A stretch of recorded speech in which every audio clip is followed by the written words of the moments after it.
Hello my NEET students. चलो आज हम पढ़ेंगे कि सर्कुलेटरी सिस्टम होता क्या है एक्चुअल में। पैटर्न्स तो दो होते हैं, हमें पता है कि ओपन एंड क्लोज होता है, लेकिन ये याद में रखना कि ओपन किस में है, क्लोज किस में है। तो ओपन जो होता है सर्कुलेटरी सिस्टम वो प्रेजेंट होता है आर्थ्रोपोड्स एंड मोलस्क में, जहाँ पे हार्ट से पंप होता है ब्लड और वो जाता है लार्ज वेसल्स से स्पेस में, उसको कैविटी भी बोलते हैं और उसको बोलते हैं साइनोसिस। और जो क्लोज सर्कुलेटरी सिस्टम होता है वो होता है एनिलिड्स एंड कॉर्डेट्स में, जहाँ से ब्लड तो पंप आउट होता है लेकिन वो सर्कुलेट होता है कैसे, क्लोज नेटवर्क ऑफ वेसल से होता है। और इसी ये पैटर्न ना बहुत एडवांटेजेस माना जाता है, क्योंकि ब्लड का फ्लो जो होता है, flow of fluid can be more precisely regulate होता रहता है।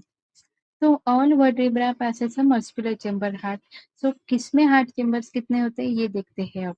तो fish have two chambers of heart, okay, जहाँ पे वन एट्रियम होता है और एक वेंट्रिकल होता है।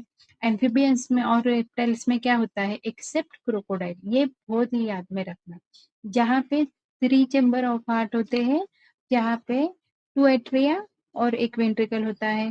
क्रोकोडाइल और मैमल्स में क्या होता है कि फोर चेम्बर्स हार्ट होता है, टू एट्रिया और टू वेंट्रिकल होता है, टू वेंट्रिकल्स होते हैं। तो फिशेज में हम देखेंगे अभी सर्कुलेटरी सिस्टम कैसे होती है। तो फिशेज में क्या होता है, हार्ट तो पंप करता है लेकिन क्या पंप आउट करता है, डीऑक्सीजनेटेड ब्लड करता है। जहाँ पे ऑक्सीजनेटेड ब्लड, डीऑक्सीजनेटेड ब्लड का ऑक्सीजनेटेड ब्लड हो जाता है, लेकिन वो कौन करता है, बाया द गिल्स। और वो सप्लाई होता है फिर बॉडी पार्ट्स को, और वहां से फिर से डीऑक्सीजनेटेड ब्लड लेके वो हार्ट की तरफ जाता है। तो इसको क्या कहते हैं, सिंगल सर्कुलेशन कहते हैं। तो फिश में क्या होता है कि सिंगल सर्कुलेशन होता है, ये कभी मत भूलना, ओके।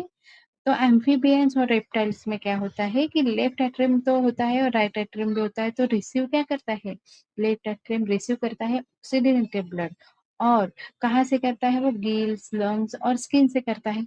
और राइट एट्रियम जो रिसीव करता है वो करता है डीऑक्सीजनेटेड ब्लड, जो कहाँ से रिसीव होता है, अदर बॉडी पार्ट से रिसीव होता है। ये दोनों भी मिक्स आउट कहाँ पे होता है, सिंगल वेंट्रिकल में होते हैं, क्योंकि वहां पे एक ही वेंट्रिकल है, ओके। तो वहां पे मिक्स होके फिर वो पंप आउट होता है, ओके। और इस सारे प्रोसेस को कहते हैं इनकम्प्लीट डबल सर्कुलेशन। अभी आगे के वीडियो में हम देखेंगे कि क्रोकोडाइल और मैमल्स में जो फोर चैम्बर्स होते हैं वो सर्कुलेटरी सिस्टम में कैसे काम करते हैं, ठीक है। तो इसको अभी याद रखना कि एम्फीबियंस रेप्टाइल्स में क्या होता है, फिश में क्या होता है, किस में सिंगल सर्कुलेशन है, किस में इनकम्प्लीट डबल सर्कुलेशन है।